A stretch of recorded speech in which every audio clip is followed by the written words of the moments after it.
The Galactic Union's Third Strike Fleet emerged from warp, their sleek warships bristling with plasma cannons and boarding pods. Admiral Vectora studied the lone human vessel drifting near the debris field of a recent battle. It was marked with the universal sigils of a medical ship, red crosses glowing faintly against its white hull. Pathetic, she thought. While her kind built warships, the humans wasted resources on floating hospitals. "Open fire," her weapons officer asked. Vectora smirked. "No. Board it. Let's see how brave these Deathworlders are when unarmed." The assault pods latched onto the ship's airlocks. No resistance. No automated defenses. Just silence. Her elite warriors stormed inside, expecting cowering medics and wounded soldiers. Instead, they found empty corridors. No patients. No staff. Just flickering lights and a low, pulsing hum. Then the coughing started. One warrior collapsed, clawing at his throat. Another spasmed, his exoskeleton cracking as his organs liquefied. The ship's intercom crackled to life. Galactic Union vessel, this is Mercy 9. By breaching our quarantine zone, you have activated Protocol Black. Vectora's blood ran cold. Quarantine. A human face appeared on screen, a woman in a biosuit, her eyes cold. You should have checked our records. This isn't a hospital. It's a morgue. Alarms blared as the human fleet warped in, guns locking onto Vectora's ship. The last thing she heard before the comms cut out was laughter. Welcome to the Geneva checklist. The Galactic Union's High Command erupted into chaos. Fleet Admiral Croztoll slammed his claws onto the holotable, scattering tactical projections. A hospital ship wiped out an entire boarding party? Impossible. The surviving scout drones told a different story. Grainy footage showed the humans sealing their own corridors, locking Vectora's warriors inside with something far worse than bullets. A xenobiologist stammered over the feed. Their quarantine wasn't for diseases. It was a neuroselective aerosol, keyed to our biology. It ignored their own crew. Croztoll snarled. Since when do humans modify plagues? Since we glassed their colony on Tyranny 7, muttered a scarred veteran. They called it a medical research outpost. We didn't check the fine print. The holoscreen flickered. A human admiral materialized, lean, gray at the temples, wearing a lab coat over his uniform. Admiral Croztoll. You've been busy. He tapped a datapad. 37 violations of the Sirius Convention. Unprovoked strikes on neutral vessels. And now, a smirk. Attacking a medical facility. Croztoll bristled. You lied. That ship was armed. Armed. The Admiral chuckled. It had hand sanitizer and a lock on the biostorage. You boarded it. He leaned closer. Tell me, do your people even have a word for war crime? Silence. Then the screens lit up with incoming jump signatures. Dozens of them. All marked with red crosses. The veteran whispered what everyone was thinking. Oh hells. They're all hospitals now. The Admiral's smile vanished. Surrender your fleet. Or we'll show you what real biological warfare looks like. Croztoll hesitated a second too long. The first ship's quarantine alarms began to blare. The Galactic Union's homeworlds burned, not with fire, but with panic. Every newsfeed, every transmission, every public screen displayed the same looping footage. Their own soldiers choking on air that humans breathed without consequence. The High Council's pleas for unity crumbled as colony after colony demanded answers. On the bridge of the dreadnought Final Dawn, Grand Marshal Drasvek watched the human fleet advance. Their ships moved with eerie precision, red crosses glowing like predators' eyes in the dark. His tactical officer trembled. They're hailing us, sir. Audio only. A human voice, calm and clinical, filled the chamber. This is Chief Medical Officer Vance of the Terran Allied Forces. Your orbital defenses have been exposed to a Level 9 bioagent. Symptoms include systemic organ failure and, interestingly, vivid hallucinations. Asterisk a pause. Asterisk, you have 6 hours to surrender command codes, or we let nature take its course. Asterisk. Drasvek snarled. Bluff. They wouldn't genocide billions. The comms crackled again, this time with video. A human in a hazmat suit stood beside a writhing Union prisoner. Asterisk, observe. Asterisk, they injected a clear liquid into the alien's arm. Within seconds, the convulsions stopped. Asterisk, antidote. We made millions of doses. Asterisk, the human tilted their head. Asterisk, funny, isn't it? You call us monsters, but we're the only ones bringing medicine. Asterisk. Rebellions erupted across Union space. Crews mutinied. Planetary governors severed comms with the military. A throng of protesters stormed the High Council's chambers on Xandris Prime, their banners screaming asterisk, let them heal US. Asterisk. Drasvek's second-in-command gripped his arm. Sir, the 12th Fleet just defected. They're escorting the human hospital ships to our capital. Silence. Then the Marshal reached for the human vessel. The transmission cut. A new voice, younger, sharper, replaced it. Asterisk, too late. Your people already chose. Stand down, or we cure your soldiers right through your hull. Asterisk. Alarms wailed as the Union's own defense turrets powered down. Outside the viewport, the human fleet drifted closer, their medical bay lights blinking like stars.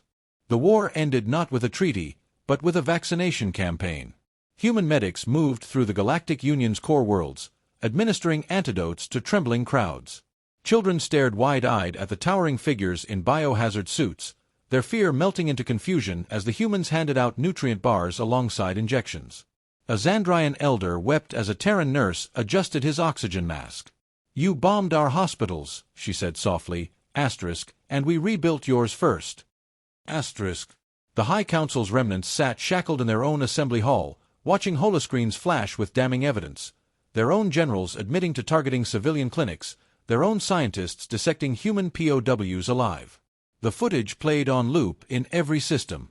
The Union's people saw everything. Admiral Vance stood before the galaxy's press corps, datapad in hand. Asterisk, the Terran Alliance will oversee your disarmament. Your military is disbanded. Your colonies will retain self-governance, under our medical oversight. Asterisk, he tapped the pad. Asterisk, these are the revised Geneva Conventions. Sign them, or we leave. And trust me, you don't want us to leave. Asterisk. No one refused. Years later, a young Ventari historian asked a professor why the war was taught as a cautionary tale. The old scholar gestured to the observation deck, where a human hospital ship orbited peacefully above their world. Asterisk, because they let us surrender. Asterisk, he murmured. Asterisk, they had every right to burn us to ash. Instead, they made sure our grandchildren would live to call them monsters and saviors. Asterisk. On the edge of known space, a smuggler's frigate drifted into the path of a lone Terran vessel, white hull, red cross. The captain froze. His first mate reached for the weapons console. Asterisk, don't. Asterisk, the captain grabbed his arm, veins standing out in terror. Asterisk, haven't you heard what they do to people who shoot at their medics? Asterisk. The human ship passed without slowing. Its transponder pinged once, a courtesy. Some lessons only needed teaching once. The first Galactic Union ambassador to Earth wept at the sight of a children's hospital. She had come expecting fortresses, armories, some visible proof of humanity's military dominance. Instead, her escorts took her through cities where medics walked unarmed, where Red Cross emblems marked sanctuaries even street gangs honored. A Terran diplomat noticed her confusion. You keep looking for the trick, he said, handing her a data crystal. Asterisk. There isn't one. Asterisk. The crystal contained every rejected Union proposal for bioweapons research, each stamped with the same red seal, Ethics Committee denial. On Xandris Prime, former Grand Marshal Drasvek tended roses in a rehabilitation garden. Human doctors moved through the rows of recovering war criminals, checking vitals, adjusting prosthetics. One paused beside him. Asterisk, your marrow's producing white cells again. You'll live. Asterisk. Drasvek snapped a thorny stem between his claws. Asterisk. Why bother healing us? Asterisk. The medic filled a syringe with something golden and warm. Asterisk. Because we're not you. Asterisk. 3 generations later, the galaxy remembered. When the Raskari Dominion test fired on a Terran supply convoy near Kepler 442, every neutral system in the sector mobilized before humanity could respond. The Raskari flagship found itself surrounded by former Union vessels, their weapons locked, their hulls still bearing faint Red Cross decals beneath fresh paint. The Terran admiral sent only one transmission, asterisk, stand down. They don't. Asterisk. A Raskari comms officer, panicking, opened fire. None of the Allied ships returned it. They simply formed a cordon around the hospital ship already accelerating toward the wounded. That night, every Raskari soldier who had pulled a trigger woke screaming from the same nightmare, drowning in air, clawing at lungs that wouldn't burn. By dawn, their high command surrendered unconditionally. The terms were identical to the old Union Accords. Some things, humanity never changed. The Raskari prisoners sat in clean white cells, untouched by interrogators. Human medics drew blood samples, scanned brain activity, then left without a word. No torture. No threats. Just the hum of machinery and the occasional whisper of footsteps outside. On the 3rd day, the youngest prisoner broke. What are they doing to us? The oldest warrior stared at the ceiling. Worse than torture. They're making us wait. A door hissed open. A human in a white coat entered, datapad glowing. No armor. No weapons. Just a tired smile. Asterisk. Good news. Your people surrendered an hour ago. Asterisk. Silence. Then, asterisk. Why weren't we told? Asterisk. The human tapped the pad. Asterisk. Because we needed to see how long it took before you asked about your wounded. Asterisk. The prisoners looked at each other. None had. The medic's smile vanished. Asterisk. Your commanders claimed you were warriors. But real warriors don't abandon their own to die slowly in medbays. Asterisk. He tossed the pad onto the table. Footage played, Raskari medics executing their injured to deny resources during retreat. Asterisk. We'll return you under prisoner exchange protocols. But first, asterisk. He pulled a syringe from his coat. Asterisk. Standard decontamination. Open your mouths. Asterisk. The youngest prisoner recoiled. Is that? Asterisk. Antibiotics. Your ship's filtration systems were growing lethal mold. You'd have all been dead in 6 months. Asterisk. The oldest warrior laughed, a broken sound. Asterisk. You could have let us choke on it. Asterisk. The human filled the syringe. Asterisk. We're not you. Asterisk. When the Raskari fleet received their prisoners back, every single one was healthier than when they'd been captured. Their medics ran scans in disbelief. Clean blood work. Healed fractures. Even old radiation scars vanished. The returning warriors said nothing. They didn't need to. That night, a dozen Raskari captains quietly erased targeting solutions for medical vessels. Some lessons didn't require words. The first Raskari defector arrived at a Terran outpost with nothing but a stolen shuttle and a data core full of war crimes. The human border guards didn't point weapons, they called a medic. The defector, bleeding from 3 makeshift bandages, collapsed at the docking bay doors. Asterisk. Why, help me. Asterisk. The human nurse didn't pause as she cut away his ruined uniform. Asterisk. Because you're here. Asterisk. The data core told stories the galaxy didn't want to hear. Executions. Experiments. Whole colonies reduced to test subjects. The Terran High Command released every file unedited. The Raskari High Chancellor denied it all, until his own daughter stood before the Galactic Council, her scales still bearing the scars of his interrogators. Human ships didn't bombard Raskar. They didn't need to. The defector, now healed, sat in a debriefing room. A human officer slid a folder across the table. Asterisk. Your people are calling you a traitor. Asterisk. Asterisk. I know. Asterisk. Asterisk. We can protect you. Asterisk. The defector stared at the folder. Asterisk. No. Send me back. Asterisk. Silence. Then the human nodded. Asterisk. We'll need to implant a few things first. Tracking. Comms. And contingencies. Asterisk. The defector bared his neck without hesitation. Asterisk. Do it. Asterisk. 3 weeks later, the Raskari homeworld erupted in civil war. Not because of Terran bombs, but because of a single broadcast, their own leaders, caught ordering the purge of asterisk weak bloodlines. Asterisk. The defector's face appeared on every screen in the final moments, his voice steady. Asterisk. They told you humans were monsters. Look at what we did to ourselves. Asterisk. The human fleet arrived to a ceasefire. Not as conquerors. As medics. The galaxy finally understood. Humanity didn't win wars by destroying enemies. They won by making sure everyone saw the difference between them and us. And sometimes, that was worse. The war was over. The guns were silent. But the real work had only just begun. A Terran reconstruction fleet orbited what remained of Raskar Prime, its hospital ships descending through the ash-choked atmosphere like falling stars. The planet's surface was a patchwork of burned-out cities and mass graves. The few surviving Raskari watched from the ruins as the humans landed, expecting occupation, execution, anything but what came next. The first human dropships didn't carry soldiers. They carried engineers, doctors, agricultural specialists. A Raskari child, her scales dull with radiation sickness, stared as a human medic knelt in the rubble beside her. The woman's hazmat suit was streaked with grime, her visor cracked from 3 days of non-stop triage. She didn't speak as she pressed a hypospray to the girl's arm. The child's mother lunged forward, claws out, then froze when her daughter took her first full breath in weeks. The medic didn't flinch. She just handed the mother another injector. Asterisk, for you. Asterisk. Across the planet, the same scene repeated. Human engineers restored power grids while medics set up mobile clinics in the shells of government buildings. They asked no questions. Demanded no oaths of loyalty. The Raskari warlords who had survived the purges gathered in the ruins of the High Council chamber, watching feeds of their own people being healed by the enemy. This is worse than bombardment, one muttered.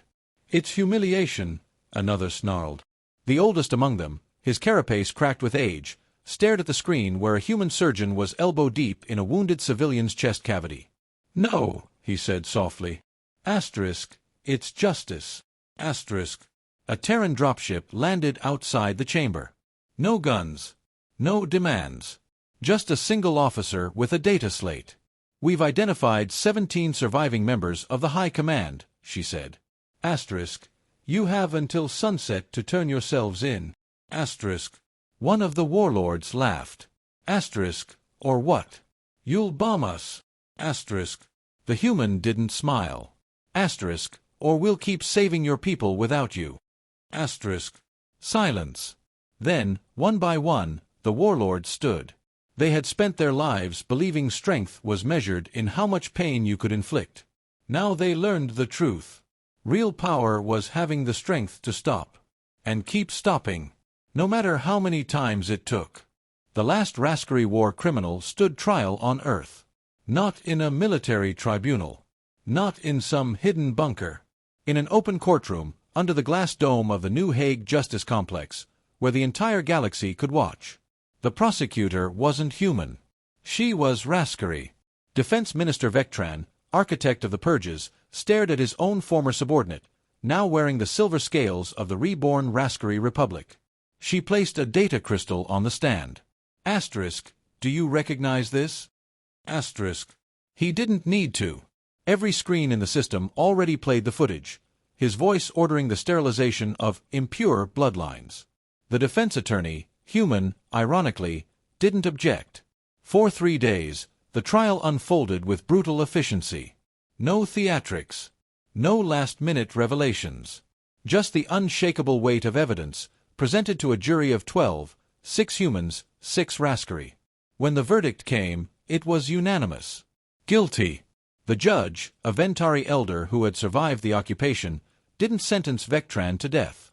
She sentenced him to service. You will spend the remainder of your natural life tending the memorial gardens on Xandris Prime, she said.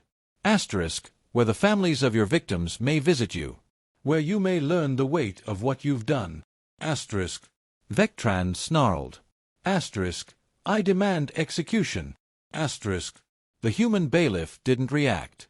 Just clicked the restraints tighter. Outside the courthouse, a Terran journalist asked the rascally prosecutor why she'd fought so hard to keep him alive. She looked at the sky, where hospital ships still shuttled between worlds. Asterisk. Because now he has to live in the universe he made. Asterisk.